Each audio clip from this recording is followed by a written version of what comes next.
Assalamualaikum warahmatullahi wabarakatuh. Kami dari kelompok 11 akan mempresentasikan materi mengenai efisiensi pasar, mata kuliah teori pasar modal.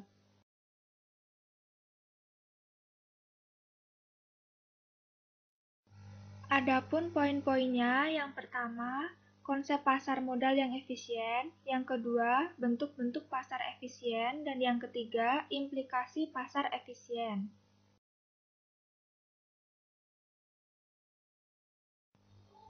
Sebelumnya, perkenalkan dulu anggota dari kelompok 11. Yang pertama, Nabila Nurhaliza dengan NPM 084, yang kedua, Dian Lestari dengan NPM 086, dan yang ketiga, saya sendiri, Faratiska Lutfita dengan NPM 099.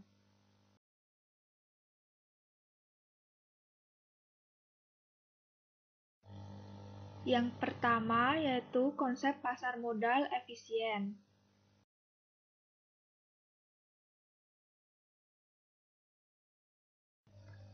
Konsep pasar modal efisien. Konsep pasar modal dapat diartikan berdasarkan tujuan. Untuk bidang keuangan, konsep pasar yang efisien lebih ditekankan pada aspek informasi. Artinya, pasar yang efisien adalah pasar di mana harga semua sekuritas yang diperdagangkan telah mencerminkan semua informasi yang tersedia.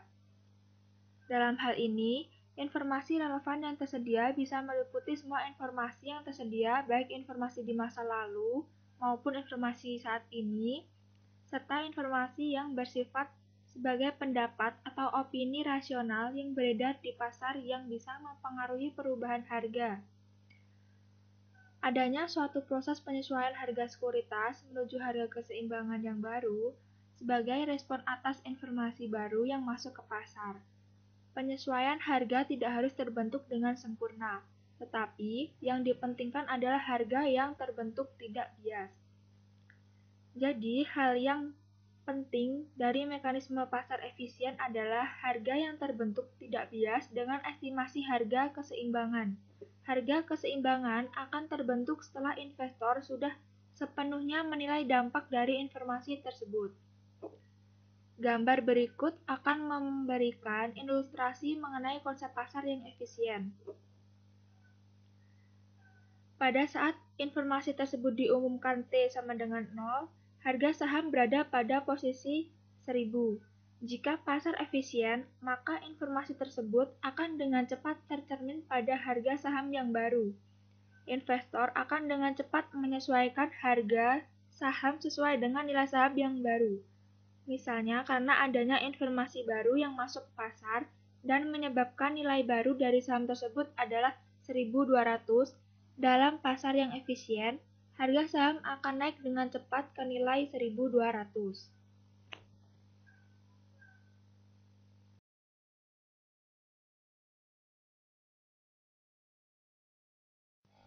Hal penting yang perlu diperhatikan adalah bahwa lamanya waktu penyesuaian yang dibutuhkan pada proses tersebut tidak dapat diperkirakan dengan pasti. Ada beberapa kondisi yang harus terpenuhi untuk tercapainya pasar yang efisien. Yang pertama, ada banyak investor yang rasional dan berusaha untuk memaksimalkan profit. Yang kedua, semua pelaku pasar dapat memperoleh informasi pada saat yang sama dengan cara yang murah dan mudah. Yang ketiga, informasi yang terjadi bersifat acak. Yang keempat, investor bereaksi secara cepat terhadap informasi baru, sehingga harga sekuritas akan berubah sesuai dengan perubahan nilai sebenarnya akibat informasi tersebut. Perubahan harga yang terjadi hari ini tidak tergantung kepada perubahan harga yang terjadi di waktu yang lalu, karena harga baru tersebut berdasarkan pada reaksi investor terhadap informasi baru yang terjadi secara acak. Selanjutnya, hipotesis pasar efisien.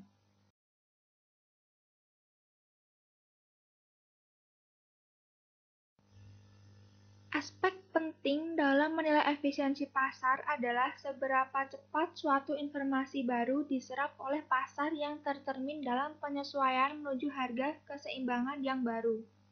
Pada pasar yang efisien, harga sekuritas akan dengan cepat terevaluasi dengan adanya informasi yang penting yang berkaitan dengan sekuritas tersebut. Sedangkan pada pasar yang kurang efisien, harga sekuritas akan kurang bisa mencerminkan semua informasi yang ada. Gambar di bawah memperlihatkan himpunan informasi bagi suatu saham. Lingkaran pertama mempresentasikan informasi apapun yang relevan bagi penilaian saham yang dapat dipelajari dengan menganalisa sejarah harga pasar saham. Seluruh informasi yang relevan bagi penilaian saham. Contohnya, apakah harga saham telah meningkat atau menurun dan apakah ini berimplikasi di masa mendatang? Lingkaran pertama merupakan bagian dari lingkaran kedua, yang menyatakan informasi yang tersedia pada publik, misalnya publikasi perusahaan serta informasi mengenai industri dan perekonomian. Selanjutnya, lingkaran kedua merupakan bagian dari lingkaran ketiga, yang menyatakan seluruh informasi juga meliputi informasi rahasia orang dalam. Masing-masing ketiga bentuk efisiensi pasar berikut ini mengasumsikan jenis informasi yang berbeda dalam merefleksikan harga saham.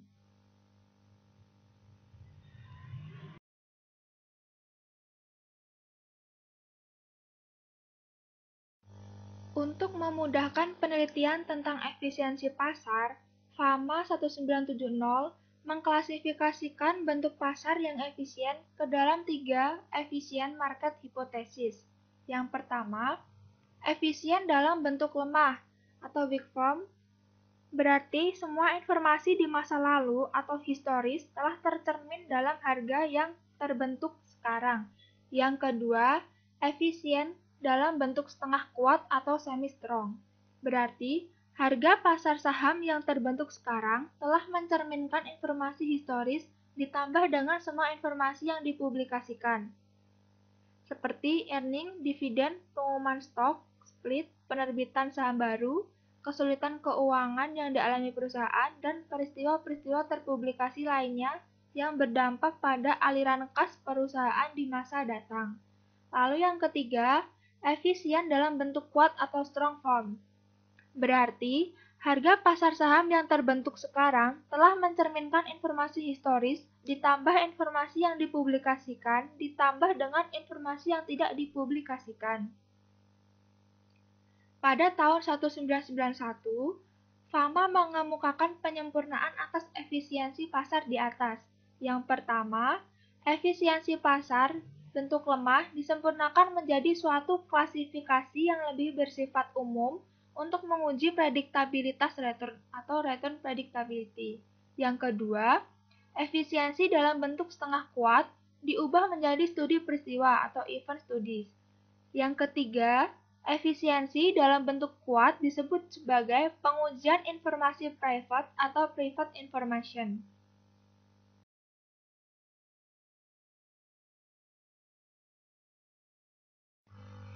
Adapun metode pengujian bentuk-bentuk efisiensi pasar berdasarkan pengklasifikasian FAMA 1991, yaitu pengujian menggunakan return harapan. Pasar efisien mengimplikasikan bahwa return harapan adalah sepadan dengan risiko sekuritas. Dalam hal ini diukur dengan volatilitas return sekuritas. Return yang sepadan dengan risiko saham disebut return normal. Jika pasar tidak efisien, sekuritas-sekuritas akan menghasilkan return yang lebih besar dibanding normalnya, yang disebut return tak normal atau excess return. Meskipun return harapan dapat ditentukan dengan menggunakan berbagai teknik, 3 model berikut yang ditunjukkan oleh Brown dan Warner 1980 untuk menentukan return harapan dalam rangka menguji efisiensi pasar. Yang pertama, mean adjust return. Jika pasar adalah efisien dan return saham bervariasi secara acak di sekitar nilai sebenarnya atau true value, maka rata-rata return sekuritas yang dihitung dari periode sebelumnya dapat digunakan sebagai return harapan. Jika return harian digunakan, maka kurangkan rata-rata return harian dari return harian aktual untuk memperoleh return tak normal. Formulanya seperti pada gambar, return tak normal sekuritas I pada hari T diperoleh dari return aktual sekuritas I pada hari T dikurangi rata-rata return sekuritas I selama sekian hari sebelum hari T.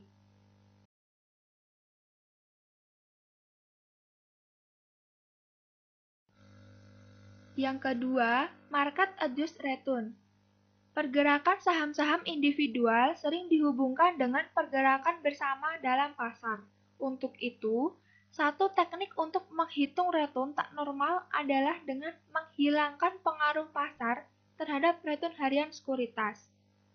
Return tak normal dihitung dengan menggunakan return pasar pada hari T dari return saham ditunjukkan pada persamaan seperti gambar. Return tak normal sekuritas I pada hari T diperoleh dari return aktual sekuritas I pada hari T dikurangi return pasar pada hari T. Yang ketiga, market model returns. Teknik ini merupakan cara yang lebih canggih dengan menggambarkan hubungan antara sekuritas dengan pasar dalam sebuah persamaan regresi linier sederhana antara return sekuritas dengan return pasar. Digambarkan pada persamaan di gambar, diperoleh dari intercept dalam regresi untuk sekuritas, ditambah koefisien regresi yang menyatakan slope garis regresi, dikali dengan return pasar, lalu ditambah kekeliruan regresi. Untuk mengukur besarnya return tak normal bagi ketiga model tadi, return tak normal harian dijumlahkan selama periode peristiwa sehingga menghasilkan return tak normal kumulatif atau kumulatif tak normal return atau CAR, seperti pada gambar.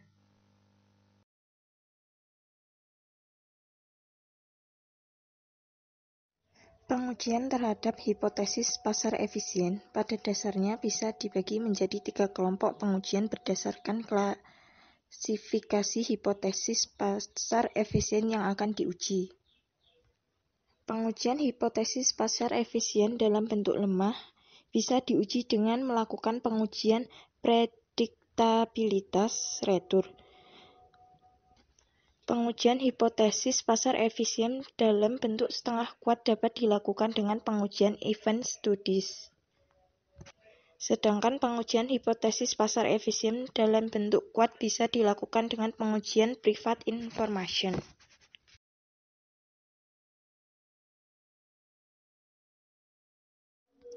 Pengujian prediktabilitas return memprediksi return dari data return di waktu lalu, hubungan return dan karakteristik perusahaan, studi peristiwa atau event studies, pengujian private information.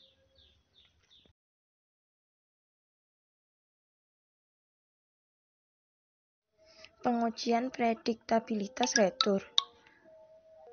Pengujian prediktabilitas return dapat dilakukan dengan berbagai cara, antara lain dengan 1. Mempelajari pola return seasonal, 2. Menggunakan data return di masa yang lalu, 3. Mempelajari hubungan return dengan karakteristik perusahaan.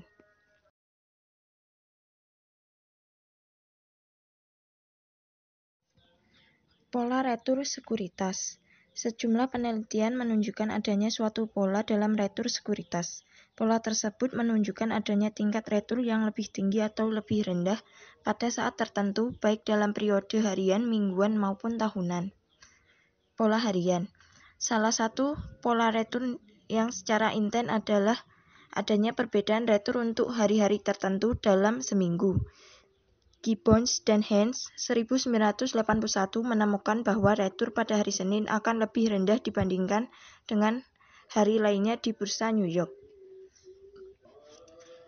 Hasil studi Gibbons dan Haynes ini diringkas pada gambar 7.3 di bawah. Jika demikian, apakah seorang investor dapat mengambil keuntungan dengan mengetahui pola harian ini? Secara statistik, hasilnya memang signifikan. Namun secara ekonomis, Perbedaan rata-rata retur antar hari adalah tidak berarti karena investor harus membayar biaya komisi dan biaya transaksi lainnya.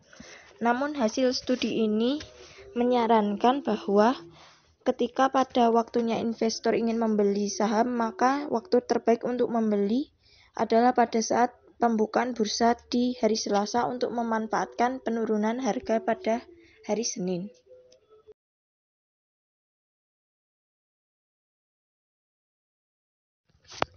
Pola bulanan. Banyak penelitian menemukan bahwa pada bulan Januari terdapat retur yang lebih tinggi dibandingkan dengan bulan-bulan lainnya.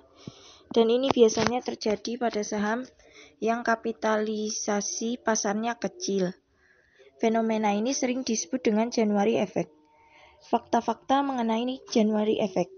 January Effect juga dapat terjadi pada obligasi yang telah dibuktikan oleh penelitian yang dilakukan Keim dan Stambaugh 1984. January Effect dapat dijelaskan dengan mikrostruktur dan adanya tendensi pada saham di bulan Desember.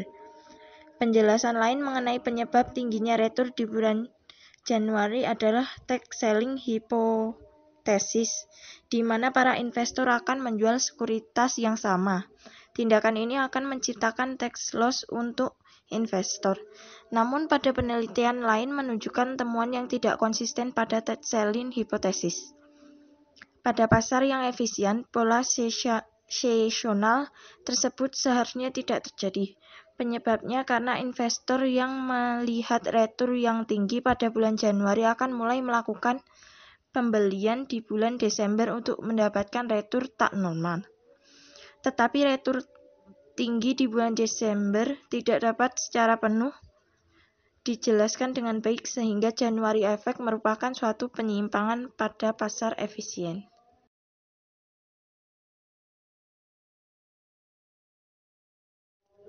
Memprediksi retur dari data retur di waktu lalu.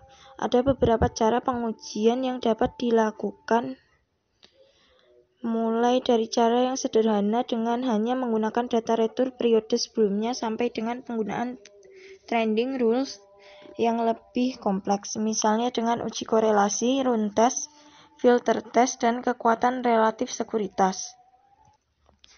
Uji korelasi. Uji korelasi adalah pengujian hubungan linear antara retur hari ini dengan retur di waktu lalu.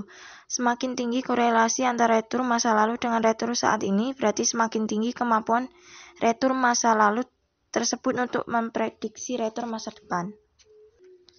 Di bawah itu ada tabel 7.1 berbagai penelitian yang menggunakan uji korelasi.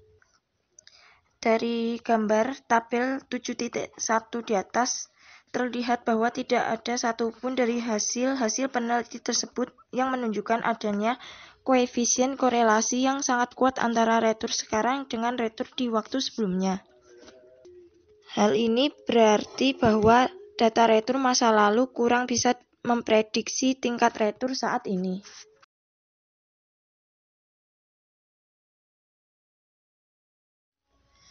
Run test. Koefisien korelasi cenderung sangat dipengaruhi oleh data retre yang bersifat ekstrim, terlalu besar ataupun terlalu kecil. Oleh karena itu, perlu dilakukan suatu alternatif analisis yang bisa menghilangkan dampak dari data yang ekstrim tersebut, yaitu dengan memberikan tanda pada perubahan harga. Teknik analisis seperti ini tidak akan terpengaruh oleh adanya perubahan-perubahan harga yang ekstrim dan disebut sebagai analisis run. Pada analisis run ini, perubahan harga ditandai dengan plus bila terjadi kenaikan harga, minus bila terjadi penurunan, dan 0 bila tidak terjadi perubahan. C. Filter test. Pola retur yang lebih kompleks bisa juga menghasilkan retur tak normal, dan pola tersebut tidak dapat diuji hanya dengan menggunakan dua pengujian. Cara sederhana untuk menguji keberadaan pola retur yang lebih kompleks tersebut adalah dengan menguji apakah ada strategi perdagangan atau trending rules berdasarkan informasi harga di masa lalu yang dapat digunakan oleh investor untuk mendapatkan retur tak normal di pasar. Teknik analisis tersebut sering disebut dengan filter rule. Teknik analisis filter rule biasanya dilakukan dengan membandingkan retur yang didapat jika melakukan strategi perdagangan aktif tertentu dengan retur yang didapat jika investor melakukan strategi beli dan simpan. D. Relative strength. Salah satu cara yang banyak dikenal untuk mengkombinasikan informasi harga sekuritas di masa lalu untuk memilih saham adalah dengan cara yang disebut sebagai kekuatan relatif.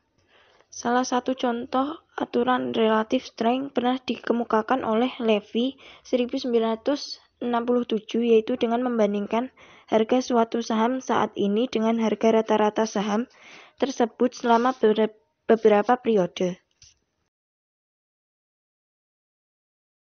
Slide selanjutnya yaitu mengenai hubungan return dan karakteristik hubungan. Jadi, telah banyak penelitian yang menemukan adanya hubungan antara karakteristik perusahaan dengan return tak normal.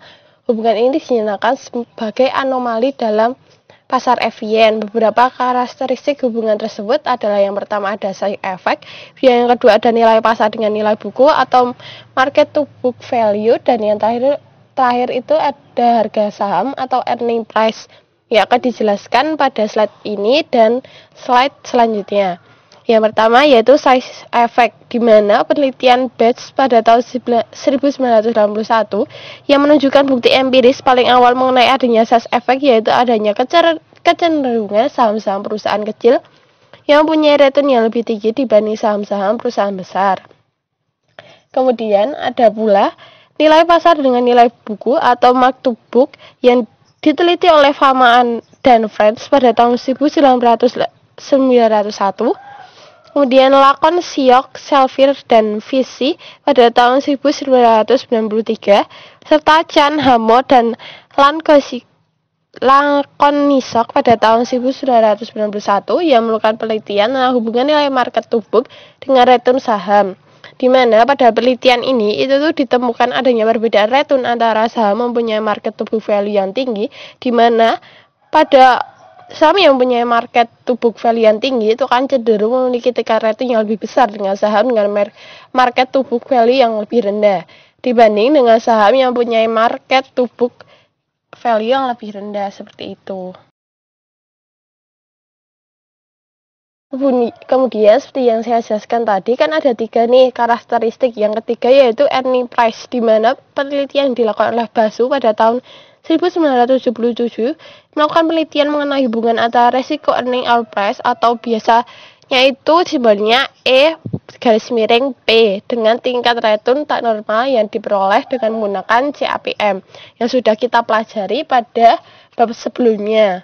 Kemudian rasio terhadap laba atau disingkat itu atau simbolnya itu adalah P_E atau menggunakan rasio E atau P ada indikator nilai yang sering digunakan oleh investor. Kemudian di sini kami juga menampilkan adanya gambar 7.4 di mana ini tuh merupakan hasil studi Basu yang menyatakan bahwa return cenderung menjadi lebih besar ketika bergerak dari portofolio dengan rasio E atau P tinggi ke portofolio dengan P atau E yang rendah. Ini bisa kalian lihat juga, di mana ini bisa dilihat kan, jika ininya tuh rendah, itu jika E atau P-nya itu tinggi, maka P atau-nya itu semakin rendah. Seperti itu. Kemudian prediksi return jangka panjang dengan menggunakan karakteristik perusahaan dan pasar, return obligasi dasar jangka panjang cenderung dapat diprediksi menggunakan data yang berhubungan dengan tingkat return pasar dan struktur tingkat suku bunganya. Kemudian kami akan masuk ke dalam studi peristiwa atau biasanya itu disebut dengan event study, di mana penelitian yang mengamati dampak dari pengumpulan informasi terhadap harga sekuritas yang sering juga disebut dengan event study tadi. Di mana penelitian event study umumnya berkaitan dengan seberapa cepat sih suatu informasi yang masuk ke pasar dapat tercermin pada harga saham. Metodologi studi peristiwa akan lebih dijabarkan pada bab selanjutnya. Kemudian kami akan membahas mengenai standar metodologi yang digunakan dalam event studi. Yang pertama itu ada mengumpulkan sampel, di mana Perusahaan-perusahaan yang mempunyai pengumuman yang mengejutkan pasar atau event, perubahan harga dapat terjadi jika ada event yang mengejutkan pasar, misalnya adanya pengumuman perusahaan yang akan melakukan merger atau stock split, penerbitan saham baru, dan lain-lain. Tetapi hal penting perlu diperhatikan yaitu dalam menggunakan earning sebagai event adalah kita perlu menentukan bahwa informasi earning tersebut harus bersifat mengejutkan pasar. Pengumuman earning yang mengejutkan terjadi bila earning tersebut besarnya tidak sesuai dengan yang diharapkan. Kemudian standar yang kedua yaitu mengidentifikasi hari pengumuman atau event. Dan yang ketiga itu ada menentukan periode analisis, di mana di sini tuh ada dua atau dibagi menjadi dua periode analisis ini. Yang pertama yaitu periode estimasi untuk menghitung return yang diharapkan.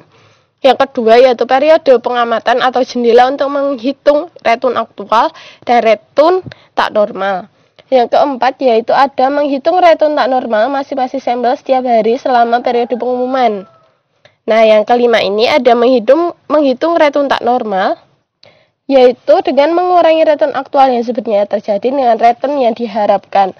Beberapa penelitian itu ada yang menggunakan model equivalent market untuk menghitung return yang diharapkan, sedangkan beberapa penelitian lainnya biasanya menggunakan indeks pasar. Ya, di sini kami juga menampilkan bagaimana sih cara mencari return abnormal, yang dimana itu ARIT atau sama aja dengan tingkat return tak normal sekuritas I pada waktu T, itu merupakan hasil kita dalam mengetahui hasilnya itu dari RII atau return aktual sekuritas I pada waktu I dikurangi dengan return yang diharapkan pada sekuritas I dalam bentuk periode T. Seperti itu. Ya.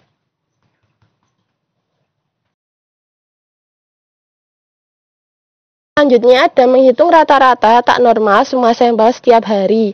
Dari data yang diperoleh, kita dapat menggambarkan nih adanya pengaruh event terhadap perubahan harga selama periode pengamatan yang ditentukan. Kemudian, yang ketujuh yaitu terkadang return tak normal harian tersebut digabungkan untuk menghitung return tak normal kumulatif selama periode tertentu. Misalnya nih, dihitung return tak normal kumulatif selama 15 hari sebelum pengumuman. Kemudian dibandingkan dengan return tak normal kumulatif 15 hari sesudah pengumuman. Yang terakhir dari standar meteorologi yaitu mempelajari dan mendiskusikan hasil yang diperoleh.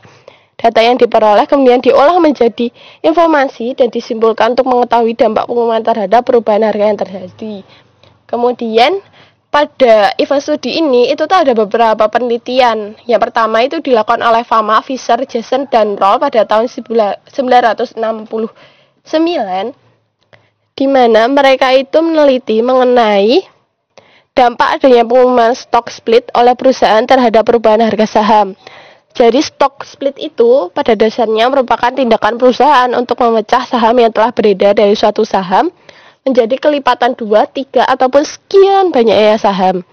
Secara teoris, tindakan itu tidak akan mengaruhi nilai perusahaan, sehingga pada pasar yang efisien, adanya berita itu tidak akan diikuti oleh adanya perubahan harga yang signifikan. Hasil dari penelitian mereka yaitu menunjukkan bahwa tingkat return di sekitar penggunaan stock split relatif stabil, sehingga hasil tersebut mendukung adanya efisiensi pasar. Kemudian ada juga penelitian yang dilakukan oleh Husan pada tahun 1993.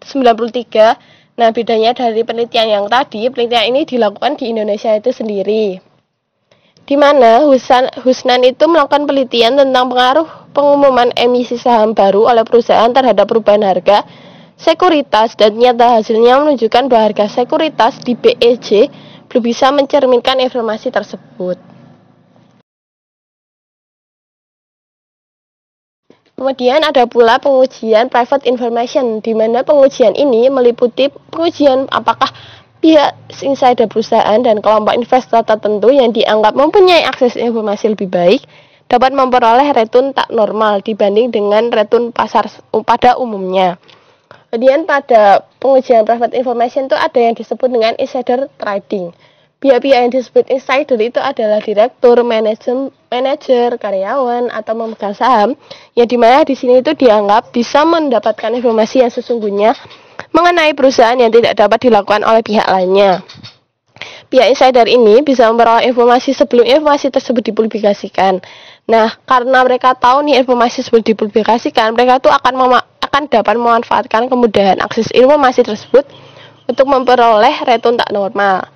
Nah, pihak insider ini pada umumnya diharuskan melaporkan kegiatan perdagangan kepada suatu komisi yang bertindak sebagai pengawas bursa.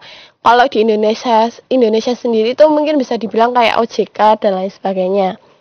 Kemudian investor lainnya bukan insider itu juga dapat menggunakan informasi tersebut untuk mendapatkan return di pasar.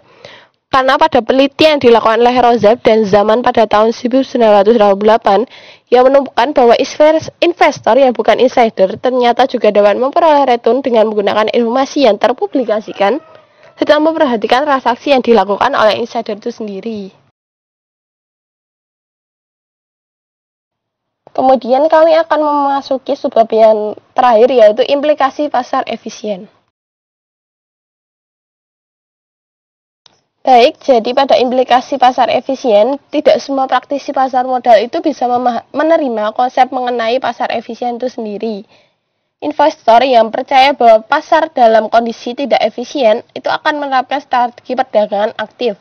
Seperti hanya mereka itu akan melakukan analisa teknikal dan analisa fundamental, di mana investor akan mempercayai mengenai adanya pola tertentu dalam pergerakan harga yang dapat digunakan untuk memperoleh return akan melakukan analisa teknikal untuk menemukan nilai intrinsik dari suatu sekuritas. Mereka itu akan berusaha untuk mencari saham-saham yang tidak mencerminkan nilai intrinsik yang sebenarnya dan kemudian akan melakukan penjualan atau pembelian saham tersebut untuk memperoleh return tak normal yang melebihi return pasar. Sedangkan ada pula investor itu yang percaya bahwa pasar dalam kondisi efisien, di mana mereka itu akan menerapkan strategi yang berbanding dengan investor yang sebelumnya, di mana mereka akan menerapkan strategi perdagangan pasif dengan membentuk portofolio yang bisa memprediksi indeks pasar. Investor seperti ini percaya bahwa tidak ada satu investor pun yang dapat memperoleh return yang lebih besar dari return pasar. Kemudian, implikasi hipotesis pasar efisien terhadap investor yang berinvestasi di pasar modal itu tuh juga bisa dilihat dari implikasi terhadap investor yang menerapkan analisis teknikal maupun analisis fundamental dalam penilaian pemilihan saham. Bagi investor yang menerapkan analisa teknikal, mereka pada dasarnya percaya bahwa pergerakan harga saham di masa datang bisa diprediksi dari data pergerakan harga saham di masa lampau. Nah, karena mereka melakukan analisa teknikal ini, mereka itu akan bergantung pada informasi masa lalu atau yang disebut dengan historis tentang data harga dan volume perdagangan saham untuk memperkirakan seharga saham di masa mendatang. Kemudian, dalam situasi yang seperti ini, jika hipotesis pasar efisiennya dalam bentuk lemah benar, maka tindakan investor yang melakukan analisis teknikal sudah tidak akan memberikan nilai tambah lagi nih bagi investor itu sendiri. Karena apa? Karena harga pasar saham yang terjadi sudah mencerminkan semua informasi pergerakan dan volume saham historis. Selanjutnya yaitu analisa fundamental. Implikasi hipotesis pasar efisien terhadap investor yang melakukan analisa fundamental adalah sebagai berikut, di mana analisa fundamental yaitu merupakan analisis saham yang dilakukan dengan mengestimasikan nilai intrinsik saham berdasarkan informasi fundamental yang telah dipublikasikan oleh perusahaan. Seperti halnya itu LK atau laporan keuangan, kemudian ada pula perubahan dividen dan lain sebagainya, masih banyak lagi. Nah, untuk menentukan keputusan menjual atau membeli saham itu sendiri. Dalam situasi seperti ini, jika hipotesis pasar efisien dalam bentuk setengah kuat adalah benar, di mana semua informasi fundamental yang dipublikasikan perusahaan sudah tercermin dalam harga pasar, maka tindakan investor yang melakukan analisis fundamental untuk memperoleh tak normal return juga sudah tidak bermanfaat lagi. Seperti itu. Selanjutnya kami juga memberikan contoh kasus agar teman-teman tuh bisa lebih memahami mengenai materi ini. Jadi kami mengambil kasus di mana seorang ingin mengukur seberapa cepat sih harga saham di PT Telkom, yang dimana dia itu mengandung informasi mengenai laba yang diumumkan pada setiap tanggal 30 April. Mohon maaf. Kemudian dia dapat membandingkan return realisasi atau return aktual yang dimana di sini itu sebesar 1,2% dengan return harapan di tiap hari di seputar tanggal pengumuman. Diketahui pula informasi mengenai rata-rata saham pada tahun tersebut yaitu 0,08. Nah, bagaimana sih jika menentukan return harapan dalam rangka menguji efisiensi pasar menggunakan teknik mean adjust return? Di mana teknik mean adjust return itu memiliki rumus return tak normal sekuritas I pada hari T dapat didapatkan dengan cara return aktual sekuritas I pada hari T dikurangi dengan return pasar pada hari T.